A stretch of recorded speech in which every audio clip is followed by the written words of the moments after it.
जब कल हमारा बच्चा जो जिसकी डेथ हुई है उसको हम वापस लेके आ रहे थे, एक नर्स ने बुलाया मुझे, कहती है हमारा भी कोई हक बनता है, हमें भी चाय पानी दो। अफसोस इस बात का ज़्यादा हुआ है कि एक तो हमारा ख़ानदान, तीनों ख़ानदान ही चले गए हैं, ऊपर से इनसे वो पैसे वसूल करते रहे। वहाँ पे जो डॉक्टर है ना वो हमारी बात ही कोई नहीं सुनता। जो जिम्मेदारी थी ये मुतलका एसी की थी। हमारी वज़ीरे आला साहिबा हैं, उन्होंने जो नोटिस लिया है वो नोटिस क्या है कि एक बार वहाँ पे 2 सिपाही एसी साहब जाए वकूफ़ा पे भी नहीं आए।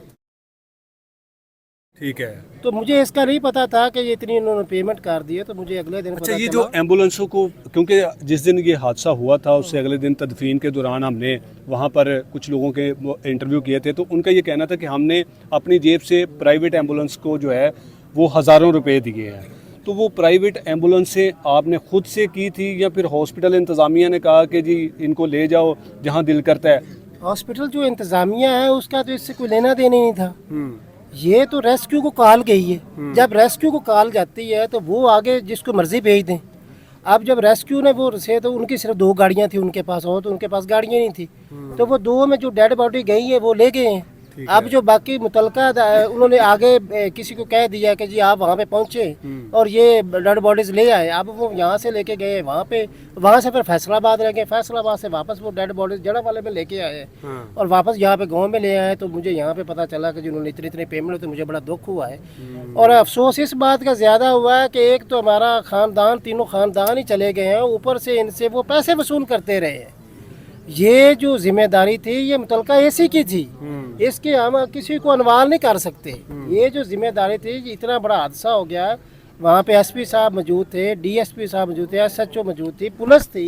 ये जब सारे अदारे मौजूद नाज़रीन, हैं। ये एसी जो जड़ा वाला जनाब मोहतरम, अगर आपको हमारी आवाज़ पहुंच रही है तो प्लीज़ खुदारा इस ठंडे कमरे से बाहर निकले। ये जो ठंडे कमरे में लगा एसी है ना, इससे जो निकलने वाली ठंडी हवा है ना, वो इन हमारे भाइयों के टैक्स के पैसों से आप देते हैं। और आप यहाँ पर जो अफसरशाही जो इन्होंने जारी की हुई है, या फिर जो इंसानों को ये इंसान नहीं समझते, ये एसी साहब आपकी जिम्मेदारी थी, आपको शर्म आनी चाहिए। अगर आप इंसान समझते हैं ना कि ये इन लोगों के साथ जो हादसा हुआ है, इनके 12 अफराद इस दुनिया से चले गए हैं, लेकिन आप लोगों को ज़रा सी शर्म नहीं आई भी। हद आप लोगों पर। आप लोगों को इसलिए हमने अपने सिरों पर बिठाया होता है कि आप लोग आए, हमारे टैक्सों पर अय्याशियाँ करें, और जब किसी शहरी पर कोई इस तरह की कोई मुसीबत आती है तो उसका आपको किसी किस्म का कोई जो है वो ना कोई नोटिस लिया जाता है, ना फिर आप लोग उसमें कोई ऐसा उनकी को मदद करते हैं।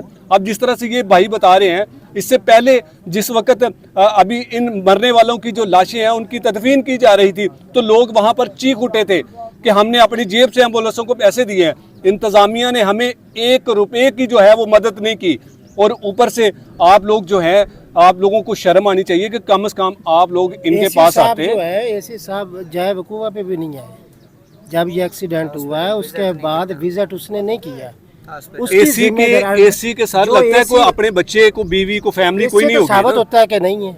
एसी एडमिनिस्ट्रेटर होता है तहसील का, उसके बाद बहुत सारे फंड, वो जो भी चाहता यहाँ पे कर सकता था। वो मुतलका किसी अदारे को कह सकता था कि इतनी एम्बुलेंस भेज दे। सर आखिर में ये बताएं कि अब आपका मुतालबा क्या है? वो तो पैसे आप लोगों ने अपने प्यारों को उनको सुपुर्द खाक करने के लिए दे दिए, सदका समझ के इस इंतजामिया के ऊपर वार दिया कि हमने अपनी जिम्मेदारी निभा दिया। अब आपका क्या मुतालबा है? हमें सबसे ज़्यादा दुख इस चीज़ का है कि मुतलका जो अदारा है इसने बहुत लापरवाही का काम किया है।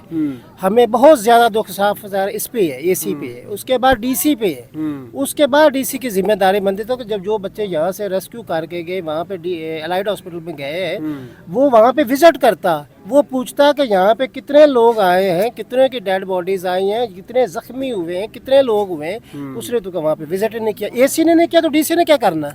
सर आखिर में हमारी सुतेली माँ को भी कोई पैगाम दे दें, शायद जो उनके को अपने बच्चे जिनके वो सगी माँ बनी है, शायद उनको शर्म आ जाए, वो आपके दुख दर्द में शामिल होने के लिए आ जाए। मेरे पास एक ही पैगाम है कि उसका एक इंटरव्यू था, उसने बताया, ड्राइवर ने बताया, कहते आपके बेटे ने ना, सब जुनेद सफदर ने आज गाड़ी ड्राइव की है, तो वो बहुत तेज़ से ड्राइव की है। तो उसने इंटरव्यू में कहा था कि मुझे बड़ा खौफ आया कि मेरी सारी जमा पूंजी आप पे हो और आप इतनी गाड़ी तेज़ चला रहे हो तो मेरा क्या बनेगा। अब इससे आगे मैं क्या कह सकता हूँ? जब उसका एक बेटा है, तो उसके लिए वो इतनी कांप रही है, इतना कुछ बता रही आपके है, तो भाई हमारे लिए क्या होगा? आपके भाई शाहजहां के तो 4 बच्चे जो हैं वो भाई 4 के उसके- 4 इस दुनिया से भाई चले उसके गए हैं। 2 बेटे थे, 2 बेटियां थी, या उसकी बीवी थी, 5 उसका पूरा खानदान ही चला गया। उसके बाद हमारा सलीम जो हमारा कज़न है, उसके 3 बेटे जो हैं वो चले गए हैं, उसकी बेगम चली गई है। उसके बाद हमारा कज़न शहबाज, उसके 2 बेटियां चली गई हैं। उसके बाद उसकी 2 बेटियां वहाँ पे इमरजेंसी में हैं, अलाइड हॉस्पिटल में, और उनकी भी जो है वो तबीयत सीरियस है। नाज़रीन, ये असल हकीकत है। सर हमारे जो मरीज़ है ना लाइट हॉस्पिटल में, मैं 2 दिन उनके ऊपर रहा हूँ। जब ये कल सलीम जिसकी डेथ हुई है ना, उस टाइम मैं वापस आया हूँ उसके साथ। वहाँ पे जो डॉक्टर है ना वो हमारी बात ही कोई नहीं सुनता। बस 24 घंटे में एक बार डॉक्टर आता है, जो मेडिसिन लिख जाता है ना, उसके बाद चाहे हमारे मरीज़ को जितनी तकलीफ़ हो ना, हम उनको कहते रहते हैं, वो नर्सें कहती डॉक्टर साहब आए, जो उन्होंने लिखा हमने वो लगा दिया। जितनी मर्जी तकलीफ़ वो चलाते रहें, कोई हमें वहाँ पे दवाई वगैरह नहीं देता। और जो हमारी वज़ीर आला साहिबा हैं, उन्होंने जो नोटिस लिया है, वो नोटिस क्या है कि एक बार वहाँ पे 2 सिपाही आए हैं, उन्होंने वीडियो बनाई है मरीज़ की और उनको सेंड करके कहा जी ओके बस ठीक है। जब कल हमारा बच्चा जो जिसकी डेथ हुई है, उसको हम वापस लेके आ रहे थे, एक नर्स ने बुलाया मुझे, कहती है हमारा भी कोई हक बनता है, हमें भी चाय पानी दो। ये अलाइडो हॉस्पिटल फैसलाबाद की बात कर रहे हैं वहाँ के जो नर्स हैं उन्होंने कहा कि हमारा भी हक बनता है, हमें भी कुछ चीज़ दो, चाय वगैरह। और जो वहाँ पे हैं, हमारा को अगर भाई शाहजहां गए हैं वहाँ पे अपनी जो भांजी है उसके देखने के लिए, वहाँ पे जो भीख मांगने वाले हैं उनको कौन इजाज़त देता है कि अंदर जाएं? वो वार्ड में जाते हैं और भीख मांगने। और हमारे 12 बंदे जो शहीद हो गए हैं, उनके अगर वारस जाएं वहाँ पे तो वो अंदर नहीं जाने देते, जो सिक्योरिटी वाले हैं उनके।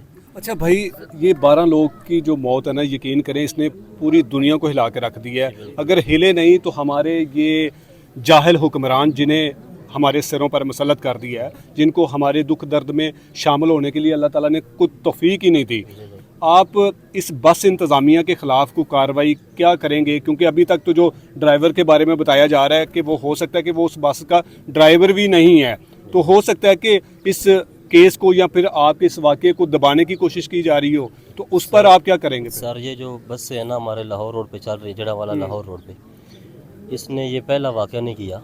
हमारे साथ गांव है नूरपुरा, वहाँ पे सरफराज है, उनको कुचल दिया था चंद दिन पहले इन्होंने। एक बीबी और उसका शौहर जा रहे थे बेचारे, वो पता नहीं कहाँ से थे, वो औरत जो थी वो हामिला थी, उसको उन्होंने लुंडिया वाला स्टॉप पे कुचल दिया था। ये पहला वाक़या नहीं है, ये मैं कहता हूँ कि ये कातिल बसें हैं जी। और ये हमारे इन सारे बसों के खिलाफ अब तक हमारे क्यों कार्रवाई नहीं हो सारा जो- सकी? हमारा सारा जो इलाका इसका मुतालबा है सर, इनके खिलाफ जो सख्त है इनके साथ कार्रवाई की जाए और इनको कैफरे किरदार तक पहुंचाया जाए, ये हमारा सबका मुतालबा है। जी बिल्कुल नाज़रीन, आपने इन तमाम दोस्तों की, भाइयों की सारी गुफ्तगू सुनी है और इस पूरे इलाके का ये मुतालबा है कि इस बस इंतज़ामिया के ख़िलाफ़ सख्त कार्रवाई की जाए। लेकिन हैरानगी की बात यह है कि अभी तक किसी भी इंतज़ामिया के कान पर जूं तक नहीं रेंगी। 12 जनाजे इस गांव से उठे हैं, लेकिन इंतज़ामिया को होश नहीं आई भी। शायद इंतज़ामिया मज़ीद कुछ लोगों के जो अभी भी ज़ेरे इलाज हैं, शायद उनके जनाजे उठते हुए या फिर उनके जनाजों का इंतज़ार कर रही है, तब जाकर हमारी सौतेली माँ को जो है वो होश आएगा, या फिर उसकी जो एक नाअहल इंतज़ामिया इस इलाके में जो बराजमान है, जो यहाँ पर निज़ाम को चला रही है, अवाम के टैक्स पर इजाशियाँ कर रहे हैं, उनको शायद वो होश आए। लेकिन अगर इस वाक़े के बाद इस बस इंतज़ामिया और इस पूरे अमले के ख़िलाफ़ अगर कार्रवाई ना हुई, तो ये पूरे का पूरा इलाका जो है वो अपना अगला लाया अमल इख्तियार करेंगे। उसके लिए चाहे इनको जीटी रोड और मोटरवे बंद करना पड़ी तो ये वो भी हरबा इस्तेमाल करेंगे। लेकिन खुदारा इससे पहले कि ये लोग अपने इंसाफ के लिए, अपने हक़ के लिए सड़कों पर आएँ, उससे पहले आप इनको इंसाफ दें, क्योंकि इनके साथ बहुत बड़ा हादसा हुआ है। 9 बच्चे, 3 ख़ानदान मुकम्मल तौर पर सफ़ाए हस्ती से मिट चुके हैं। और आपकी इस तरह की जो ट्रांसपोर्टर जो माफिया, अभी 2 दिन की बात है कि नारोवाल जाती हुई जो तकरीबन 60 से 65 अफराद को ले जाने वाली बस जो है वो खाई से नीचे जा गिरी है।